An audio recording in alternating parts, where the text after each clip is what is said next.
আব্দুল লতিফ সিদ্দিকী, টাঙ্গাইল ৪। মাননীয় স্পিকার, আপনাকে ধন্যবাদ। আমি একটি মানবিক কিন্তু দুঃখজনক বিষয়ের জন্য দাঁড়িয়েছি। মাননীয় স্পিকার, রাষ্ট্র অবসরপ্রাপ্ত শিক্ষকদের অবসর ভাতা দেওয়ার একটি কমিটি করেছে এবং অবসরপ্রাপ্ত শিক্ষকদের শিক্ষা কল্যাণ ট্রাস্ট করেছে। কিন্তু দুর্ভাগ্যজনক হলো অবসরপ্রাপ্ত শিক্ষক হয়রানির শিকার হচ্ছে।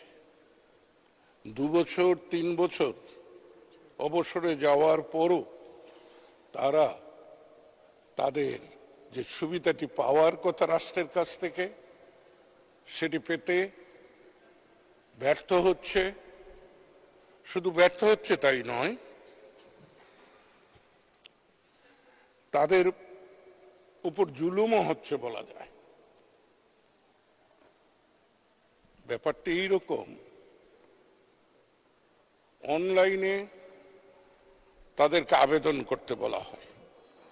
আবেদন করার পর তারা যখন ঘুরোঘুরি শুরু করে তখন বলা হয় যে আমরা পাইনি। এই তথ্যটি আমাদের কাছে আসেনি, নতুন করে কাগজ দিন।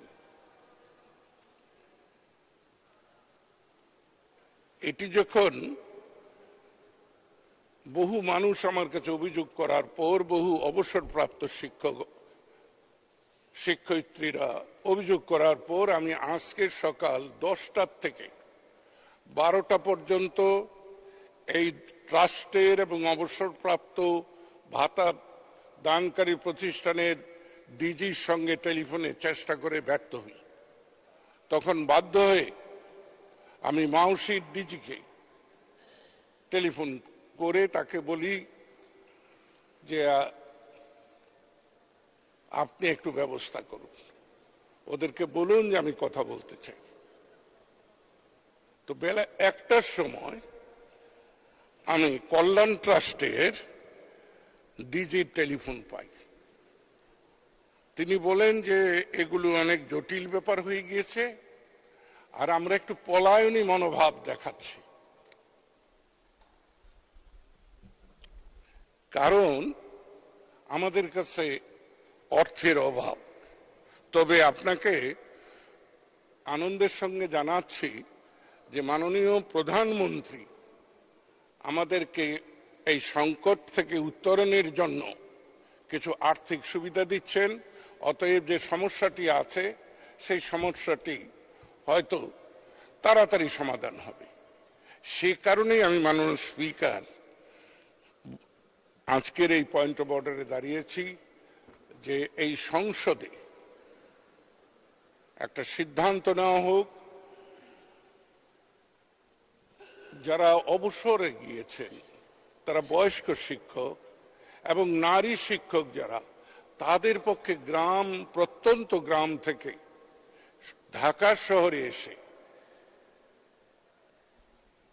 এই মেট্রোপোলে এসে তাদের তদবির করা সবসময় সম্ভব হয় না।